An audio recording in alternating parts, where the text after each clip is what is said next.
Hello everyone, welcome to all of you. स्वागत है आप सभी का। Today we talk about ruling the countryside. ग्रामीण क्षेत्र प्रशासन की क्या प्रक्रियाएं हैं, जिसमें system of land revenue collection, भू राजस्व प्रणाली की क्या प्रथा थी, भू राजस्व जो वसूली होती थी उसकी क्या प्रक्रियाएं हैं, जिसमें इजारदारी प्रथा, ठीक है, अस्थाई बंदोबस्त, रैयतवाड़ी बंदोबस्त और महलवाड़ी बंदोबस्त की प्रक्रिया में क्या क्या परिवर्तन किए गए, किस प्रकार भू राजस्व की वसूली का कार्य किया गया, लैंड रेवेन्यू का कार्य किया गया, इसके बारे में हम समझने वाले हैं। तो आइए शुरू करते हैं। क्लास 8 हिस्ट्री का हम लोग चैप्टर 3 और चैप्टर 3 का ये फर्स्ट वीडियो हम लोग कवर कर रहे हैं, पहला वीडियो है। तो आइए शुरू करते हैं। उससे पहले थोड़ा सा इसके बैकग्राउंड को समझ लेते हैं। जैसे ब्रिटिशर जो भारत आए थे वो एक व्यापारिक कार्य के लिए आए थे, हम सभी को पता है। हमने पिछले जो 2 चैप्टर पढ़े हैं उसमें इन चीज़ों का पढ़ा है। तो भारत में आने के बाद इन्होंने कैसे भू राजस्व जो प्रणाली है, system of land revenue collection जो है, किस प्रकार अपनाया, कौन कौन से लैंड रेवेन्यू कलेक्शन को अपनाया, जिससे भारत में स्थितियाँ बिगड़ती गई, किसानों को समस्याएँ लगातार झेलनी पड़ी, इस चीज़ को हम लोग समझने वाले हैं। तो आइए शुरू करते हैं। The British had come to India as a traders. ब्रिटिशर जो थे वो इंडिया एक ट्रेडर्स के रूप में आए थे। Gradually the situation started changing, specially after the battle of Plassey and Buxar. स्थितियाँ धीरे धीरे तब परिवर्तन हुई जब बैटल ऑफ प्लासी हुआ, यानी कि प्लासी का युद्ध हुआ, और बैटल ऑफ बक्सर का युद्ध हुआ। तब स्थितियाँ परिवर्तन हुई। कब? जब the Mughal emperor appointed East India Company the diwan of Bengal in August 1765।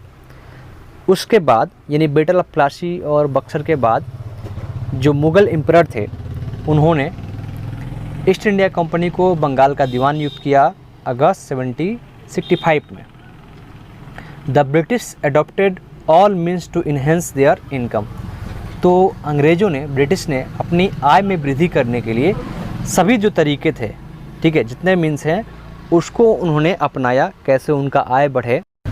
हम सभी को पता है भारत एक कृषि प्रधान देश है। यहाँ पर कृषि पर अधिकतर लोग जुड़े हुए हैं और आय का जो खाद्यान्न का मुख्य स्रोत है लोगों का, वो कृषि से संबंधित था उस समय। तो उस समय अंग्रेज़ों ने कृषकों पर अनेक प्रकार से कर लेकर आय अपना बढ़ाने का प्रयास किया, ठीक है।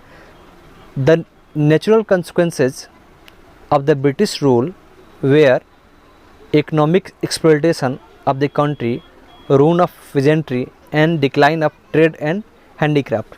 अब उस आय के कारण जो स्वाभाविक परिणाम देखने को मिले भारत में, वो था देश का जो इकोनॉमिक एक्सप्लॉयटेशन हुआ, जो आर्थिक शोषण हुआ, कृषक जो रूइन ऑफ पीजेंट्री, जो कृषक वर्ग था उनकी बर्बादी हुई, और यहाँ पर डिक्लाइन हुआ ट्रेड, हमारा जो हस्तशिल्प था इसका डिक्लाइन देखने को मिलता है। तो इसके परिणाम स्वरूप, यानी उस टैक्स के परिणाम स्वरूप कई तरह से समस्याएं झेलनी पड़ी भारत के किसानों के। भारत को कई तरह की समस्याएं झेलनी पड़ी, जिसमें आप economic exploitation, ruin of peasantry and decline of trade and handicraft. तो अब आइए देखते हैं system of land revenue collection. भू राजस्व वसूली की जो प्रणालियाँ हैं वो कौन कौन सी हैं, और इसके बारे में समझेंगे एक एक करके हम लोग कि किस प्रणाली के द्वारा कौन सी प्रक्रियाएँ अपनाई गई। तो भू राजस्व वसूली की प्रणालियाँ यहाँ पर 4 टाइप की हैं, 4 तरह की। इजारदारी सिस्टम, जिसको हिंदी में भी इजारदारी प्रणाली कहा जाता है। सेकंड है परमानेंट सेटलमेंट, इसको हिंदी में अस्थाई बंदोबस्त कहते हैं, ठीक है। हिंदी पढ़ने वाले जो बच्चे होंगे, परमानेंट सिस्टम यानी कि अस्थाई बंदोबस्त। और थर्ड है रैयतवाड़ी सिस्टम, हिंदी में भी इसको रैयतवाड़ी प्रणाली कहा जाता है। और चौथा है महलवाड़ी सिस्टम या फिर महलवाड़ी प्रणाली। तो इस प्रकार अंग्रेजों द्वारा मुख्यतः 4 तरह से कर वसूली करने का एक प्रणालियाँ शुरू की, एक सिस्टम शुरू किया गया। तो आइए इसको एक एक करके देखते हैं। फर्स्ट है इजारदारी सिस्टम, इजारदारी प्रणाली। इजारदारी प्रणाली की बात करें तो इसे introduce during the tenure of Warren Hasting. जब वारेन हेस्टिंग का टेन्यूर था जब कार्यकाल था उस समय इस सिस्टम को अपनाया गया था, यानी कि इजारदारी प्रथा को। तो ये सवाल आता है कि इजारदारी प्रणाली किसके कार्यकाल में अपनाया गया, किसके कार्यकाल में लागू किया गया? तो वारेन हेस्टिंग के समय में। आप इसको याद रखेंगे। आगे बात करें तो इस प्रक्रिया में जो ज़मींदारों का भूमि था, ज़मीन था, जो खेत थे किसानों के, उसकी बोली लगाई जाती थी, नीलामी की जाती थी, और उस नीलामी में सबसे अधिक जो पैसा देने वाले ज़मींदार थे उनको ज़मीन जो है उसको दे दी जाती थी। नेक्स्ट है known as the system of auction because the land was given to the highest bidder. अभी जैसे हमने बताया कि इस प्रणाली को सिस्टम ऑफ ऑक्शन कहा जाता है। सिस्टम ऑफ ऑक्शन, आप इसको याद रखेंगे। इसको हिंदी में नीलामी प्रणाली, यानी कि इजारदारी प्रणाली को हम नीलामी प्रणाली के नाम से भी जानते हैं, क्योंकि land was given to the highest bidder. इस प्रणाली में सबसे अधिक जो बोली लगाता था, ठीक है, तो उसी को वो ज़मीन दे दी जाती थी। तो इसीलिए इसको नीलामी प्रणाली भी कहा जाता है। आगे बात करें, they did not cultivate the land themselves. अभी हमने बताया कि इस प्रक्रिया में बोली लगाई जाती थी, नीलामी की जाती थी, और वो भूमि पर उनका अधिकार हो जाता था। जो ज़मींदार अधिकतम बोली लगाता था, लेकिन वे भूमि पर स्वयं खेती नहीं करते थे। इस काम के लिए वे काश्तकारों अथवा छोटे छोटे जो वहाँ पर किसान थे उनको रखते थे, जिससे क्या हुआ कि वहाँ के जो किसान थे उनकी स्थिति जो थी वो लगातार दयनीय होती गई, क्योंकि वो बोली में भाग नहीं ले सकते थे, उनके पास उतना पैसा होता नहीं था, और बड़े बड़े ज़मींदार बोली लगाते थे और वो ज़मीन छोटे छोटे किसानों को दे देते थे किसानी करने के लिए, जिससे छोटे जो किसान थे, जो काश्तकार थे, उनकी स्थिति लगातार दयनीय होती गई। नेक्स्ट है परमानेंट सेटलमेंट, अस्थाई बंदोबस्त। ठीक है, ये सेटलमेंट लॉर्ड कॉर्नवालिस के द्वारा शुरू किया गया था। इससे पहले हमने पढ़ा इजारदारी प्रणाली, इसमें हमने देखा था कि नीलाम करने की प्रक्रिया थी, लेकिन उसी में कुछ भ्रांतियां होने के कारण इस नए बंदोबस्त को शुरू किया गया, जिसको अस्थाई बंदोबस्त कहते हैं। ये इंट्रोड्यूस किया गया था लॉर्ड कॉर्नवालिस के द्वारा, क्योंकि लॉर्ड कॉर्नवालिस खुद एक किसान थे इंग्लैंड के, ठीक है, also a land Lord of England. ठीक है, तो ये खुद एक किसान थे, इंग्लैंड के, तो ये सारी प्रक्रिया को जानते थे। Fixing the land revenue at the permanent amount, इन्होंने जो भू राजस्व कर है उसको फिक्स कर दिया, ठीक है, एक परमानेंट अमाउंट में, ठीक है, अस्थाई राशि के आधार पर। Permanent settlement introduce in Bengal, Bihar and few other area in 1793। जो परमानेंट सेटलमेंट है, इस प्रक्रिया को बिहार, बंगाल और कुछ अन्य राज्यों में शुरू किया गया, कुछ अन्य क्षेत्रों में शुरू किया गया। कब? 1793 में, 1793 में। तो आप इसको याद रखेंगे कि परमानेंट सेटलमेंट में जो अमाउंट था टैक्स का उसको फिक्स्ड कर दिया गया, ठीक है, और ये किसके द्वारा किया गया? लॉर्ड कॉर्नवालिस के द्वारा। और कब किया गया? 1793 में। किन किन क्षेत्रों में? बंगाल, बिहार और फ्यू अदर एरिया जो थे वहाँ पे इसको लागू किया गया। है रिजल्ट ऑफ परमानेंट सेटलमेंट, यानी कि अस्थाई बंदोबस्त के क्या परिणाम देखने को मिलते हैं। Zamindar permanent owner of the land, ज़मींदारों को परमानेंट मालिकाना अधिकार हो गया, अस्थाई मालिक बन गए। They had the right to evict the cultivators for non payment of their dues और not paying dues in time. उन्हें यह अधिकार था कि लगान न अदा करने पर कृषकों को ज़मीन से बेदखल कर सकते थे। तो ये ज़मींदारों को अधिकार मिल गया। द ज़मींदार वे are required to pay a fixed amount of land revenue to the government every year. उन्हें अधिकार था, इन ज़मींदारों को कंपनी को भू राजस्व के रूप में प्रतिवर्ष एक फिक्स्ड अमाउंट देना पड़ता था। अगर वो फिक्स्ड अमाउंट को नहीं दे पाते थे, असमर्थ थे, तो उनसे ज़मींदारी का जो अधिकार था उसको छीन लिया जाता था। The company was assured of a fixed return from land and it was also relieved of the trouble of making fresh assessment every year. अब इसका परिणाम ये हुआ कि कंपनी को भूमि से होने वाली आय एक निश्चित रूप में प्रतिवर्ष मिलने लगा, ठीक है, फिक्स अमाउंट कर दिया गया। तो इसके अलावा जो प्रतिवर्ष जो टैक्स का असेसमेंट करना पड़ता था गवर्नमेंट को, उससे वो वंचित हो गई। नेक्स्ट है रैयतवाड़ी सिस्टम।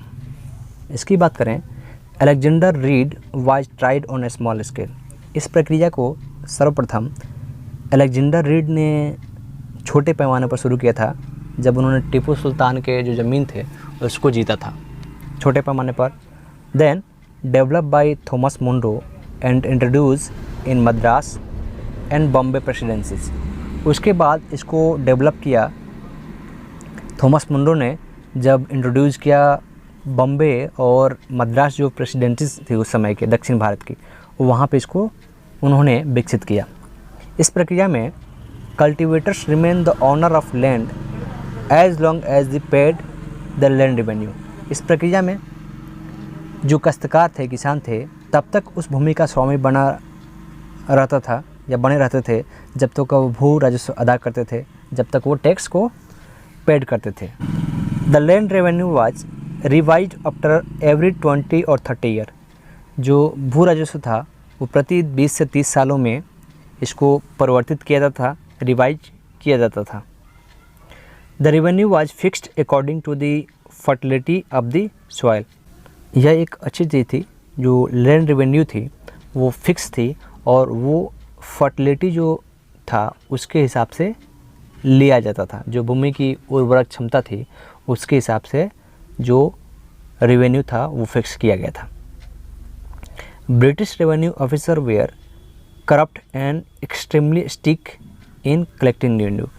जो अंग्रेजी अधिकारी थे, जो ब्रिटिश रेवेन्यू ऑफिसर थे, भू राजस्व अधिकारी थे, वो काफ़ी करप्ट थे, काफ़ी भ्रष्ट थे तथा राजस्व वसूल करने में वो काफ़ी सख्त भी थे, जिससे क्या होता था कि किसानों की समस्या लगातार बढ़ती गई, वो काफ़ी निर्धन हो गए और तकलीफ़ में उनकी वृद्धि होती गई।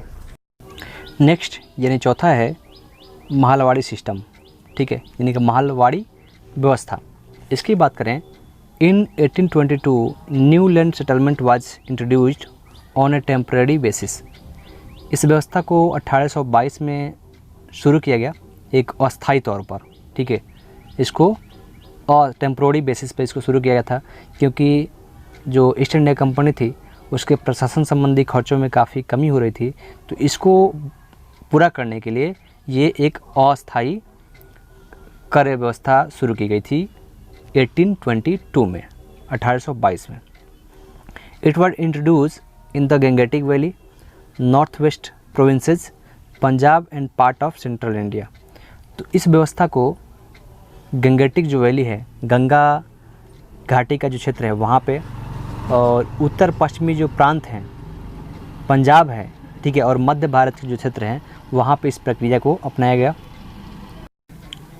हाल्ट मैकेंजी ने महलवाड़ी व्यवस्था को शुरू किया था और इनका मानना था the village was an important unit in north Indian society which needed to be preserved.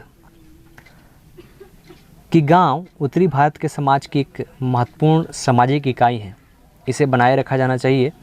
और इसी के संदर्भ में उन्होंने कुछ गांवों को मिलाकर महल का सामाजिक इकाई बनाया, महल के नाम से, ठीक है।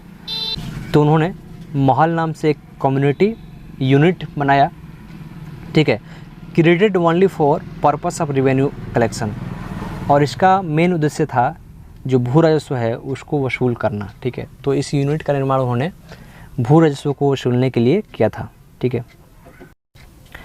Land revenue was not fixed permanently but was revised from time to time on the basis of the produce of the mahal. इसमें जो टैक्स था, जो कर था, वो फिक्स नहीं था, ठीक है। इसमें जो टैक्स था वो फिक्स नहीं किया गया था, लेकिन समय समय पर इसका निर्धारण होता था। जैसे उपज हुआ करते थी उसमें जैसे उपज हुआ करते थे उसके अनुसार परिवर्तन किया जाता था। तो इस प्रक्रिया में कुछ गांवों को मिलाकर महल नाम से एक कम्युनिटी यूनिट स्थापित की गई और उसमें उसका मेन पर्पस होता था टैक्स को वसूलना, और ये टैक्स समय समय पर परिवर्तित किया जाता था जिस प्रकार उसमें उपज होती थी। तो उपज के अनुसार इसमें परिवर्तन देखने को मिलता है। तो इस प्रकार हमने समझा कि ईस्ट इंडिया कंपनी द्वारा भारत में जो ग्रामीण क्षेत्र हैं, जो कंट्री साइड हैं, किस प्रकार रूलिंग किया गया, कौन कौन से यहाँ पर रेवेन्यू सिस्टम को लागू किया गया और किस रेवेन्यू सिस्टम में कौन सी प्रक्रिया अपनाई गई, किसके द्वारा लागू किया गया, इसको हमने समझने का प्रयास किया। तो आज की वीडियो में इतना ही। मिलते हैं नेक्स्ट वीडियो में नेक्स्ट टॉपिक के साथ। तब तक के लिए बहुत बहुत धन्यवाद।